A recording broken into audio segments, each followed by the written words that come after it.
Southeast Oregon Wildfire Resilience project that we're standing in the middle of the project area here. The main goals that the partners identified through the application process was stopping, slowing, and preventing wildfire here in the Stinking Waters. The cutting and the burning and the spraying projects we have out there are designed to help us manage the fires that occur out in the landscape. We tend to have a lot of natural fires ignited from lightning out there. You can see actually behind me that this landscape has historically burned, and usually when that happens, we get the invasive annual grasses to move in, and so a big part of the project is knocking back these annuals. And so what came out of that is annual grass herbicide treatment. We're treating about 65,000 acres there. And then on top of that, there's about 120 miles of roadside treatments just to protect against the major highways. You know, if it sparks from cars or other human-caused fires, the hope is that if we are able to knock back this continuous fuel bed by targeting these annuals, then a fire wouldn't carry across that road, and it would be a safe place for wildland firefighters to hold the fire there so it wouldn't spread to create another big landscape scale fire. So a bunch grass plant community, if we look at it, there's going to be a fair amount of bare ground between those bunch grasses. Reason for that, about 70% of the biomass of the bunch grass is actually below the ground. You can think of the iceberg analogy, right? And that is taking up resources around it such that other vegetation has a hard time growing around it. So you get bare ground. It's actually occupied under the soil. We just can't see that.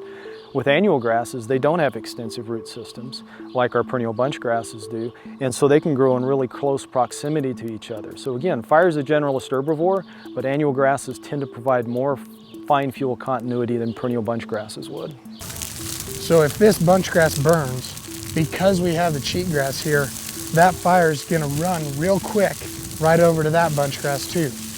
And if those die in those fires, they're not going to come back as strong. But the cheatgrass and Medusa head, they're very good at responding after a fire because they're a winter annual, which means they green up earlier than these native bunch grasses. The pre-emergent herbicide, basically it's a soil active herbicide. When vegetation comes up through the soil, it's killed by the herbicide. And the idea is to create a window in time where we don't have annual grasses coming up, and we can give the perennials a break from annual grasses and hopefully allow them to more fully express themselves. So we sprayed this about July 15th to about 20th last year. Today we're seeing the results of it. You can see a definite line where we sprayed and where we didn't spray, and this is a property boundary between the BLM and the private landowner. This gray mat is all just dead Medusa head that nothing came back up through, and the wind has blown a lot of this gray mat away, so it's not that thick thatch layer anymore. It's got a lot of bare ground in it, and a lot of our pre-planted stuff has come back through it, which is like our native grasses and a little bit of crested wheatgrass and stuff like that has come back through it. In the last 150 years or so, we've seen a dramatic increase in juniper for a number of reasons.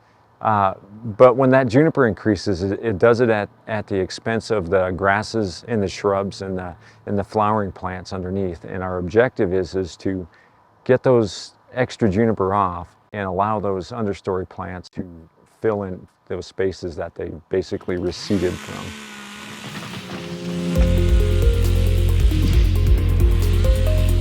Juniper use so much water during the summer that as you cut down those junipers, you can measurably tell the difference within the spring within hours.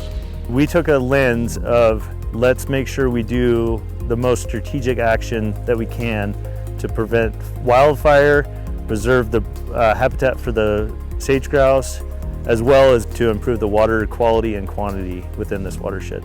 So this project, removing junipers, helps with all of those aspects, and we have done a large enough landscape, 940 acres, to be able to really impact this watershed right here.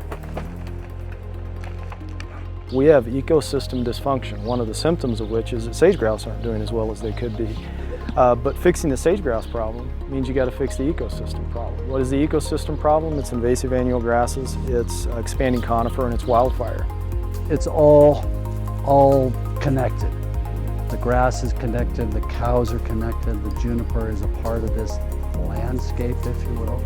Taking something like juniper out, a fire, fertilizer, mowing, they're all pulses. It's an energy input onto the landscape. So we pulse taking out the juniper. Suddenly there's a ton more water available to the grass plants. The grass plants thrived and spread, and it's a beautiful pasture today, even though there's still little bunches of piled material, but those are houses for critters, so that's a good thing too.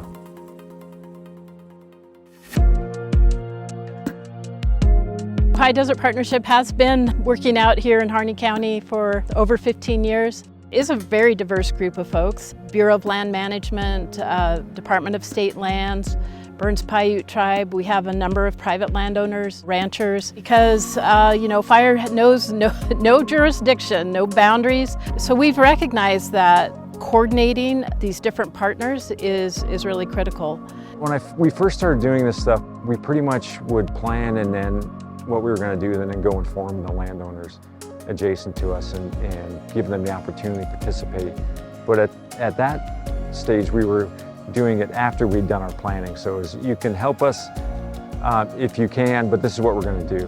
With the Wildfire Collaborative and High Desert Partnership is we've gotten to the point now where we're including folks in the early process. So we're getting the planning done up front and moving along to include them in all the phases of the project. There's a thing or a concept called collective intelligence. Everybody has a story. I don't know what they are, but somebody's going to say something over here. And the value of that group, it's hard to measure. By including folks up in the front end in the planning process, as opposed to what we used to do where we just inform them what we were going to do, is it makes the implementation go faster, it makes it go smoother, and there's less controversy because people know what we're going to do.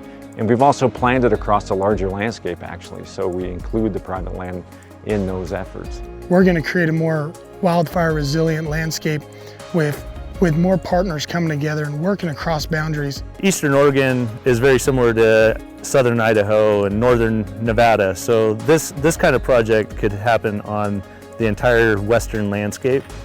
It's a size and scope that we need to ramp up because we have so much land in the west. We need to be able to do these projects at a faster, larger scale.